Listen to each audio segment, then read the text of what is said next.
పగడాల ఎక్కడైతే చనిపోయారో అక్కడ కొవ్వొత్తులతో ఆయనకి శ్రద్ధాంజలి ఘటిద్దామని ఇచ్చిన పిలుపుని సక్సెస్ చేసినందుకు అక్కడికి వచ్చిన దాని గురించి ప్రార్థన చేసిన అది సక్సెస్ అవ్వాలకన్నా కోరుకున్న ప్రతి ఒక్కరికి కూడా ధన్యవాదాలు తెలుపుతా ఉన్నాను.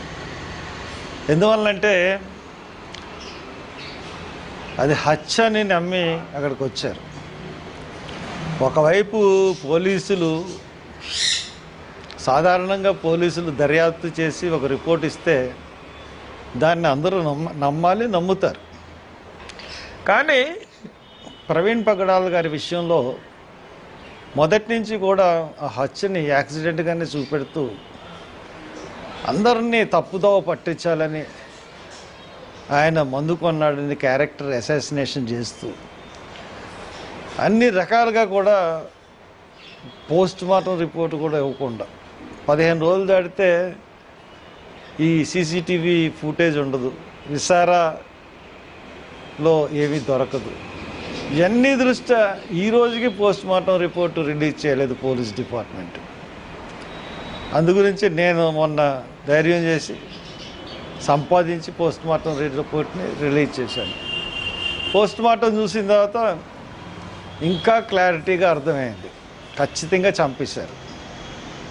హైదరాబాద్లోనే చంపేసి ఒక ఫేక్ గన్ సృష్టించి తీసుకొచ్చారన్నది రాష్ట్రంలోని ప్రజలందరికీ అర్థమైంది. నిన్న కొవ్వొత్తులు రాలి 4 గంటల నుంచి 6:30 కంటే పొద్దున్నే మాకు పర్మిషన్ అక్కడికి వెళ్తే ఫస్ట్ ఓకే అని తర్వాత తీసేసి నాతో ఛాలెంజ్ చేసింది పోలీస్ డిపార్ట్మెంట్, ఒక డిఎస్పీ. ఇక్కడికి ఏగని కూడా రానివ్వండి, ఎలా రానివ్వరో చూస్తానని కూడా నేను చెప్పాను. అంటే ఒక హర్ష కుమార్ని బలవంతంగా అరెస్ట్ చేసి తీసుకెళ్ళిపోతే తక్కిన వాళ్ళందరూ భయపడిపోతారనుకున్నారా మీరు? నిన్న మేము సాధించిన విజయం చిన్న విజయం కాదు. ఒక ప్రభుత్వం అంతా ఒకటైంది, పోలీస్ డిపార్ట్మెంట్ అన్నా ఒకటైంది. ఎట్టి పరిస్థితుల్లో ప్రవీణ్ పగడాల చనిపోయిన చోటుకి ఎవరిని రానివ్వమని ఛాలెంజ్ చేసిన పోలీస్ డిపార్ట్మెంట్ సిగ్గుతో తలదించుకుంది. నాతో పోరాటం చేసి 70 మంది పోలీసులు నా కారులోంచి దించడానికి 15 నిమిషాలు పట్టింది వాళ్ళకి. నన్ను తీసుకెళ్ళి ఎక్కడెక్కడికో తిప్పారు, 5 గంటలు తోటల్లో తీసుకెళ్ళిపోయారు, ఎక్కడెక్కడికో తీసుకెళ్ళిపోయారు. I don't mind. అంటే నన్ను తీసుకెళ్ళిపోతే ఇక్కడ వీళ్ళకి దిశానిర్దేశం చేసేవాడు ఉండడు కాబట్టి మనం అనుకున్నది సాధించేద్దామని అనుకున్నారండి.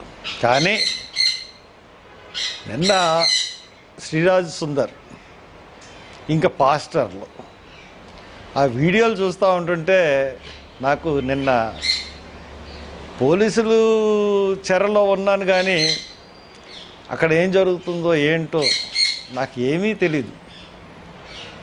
తర్వాత నేను ఎక్కడో తోటల్లో ఉంటే మా అబ్బాయి పట్టుకుని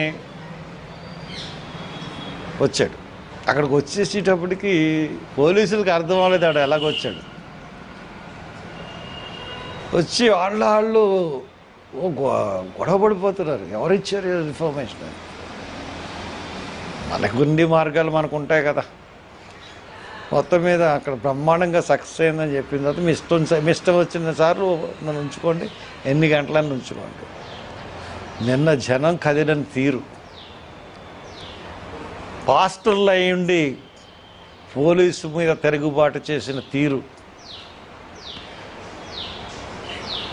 పాస్టర్లు శాంతి కాముకులే, క్రైస్తవులు శాంతి కాముకులే, సెక్యులరు మనస్తత్వం ఉన్న ప్రతి ఒక్కరు శాంతి కాముకులే. అవసరం వస్తే ఎలా తిరగబడతారన్నది నిన్న చూపించారు.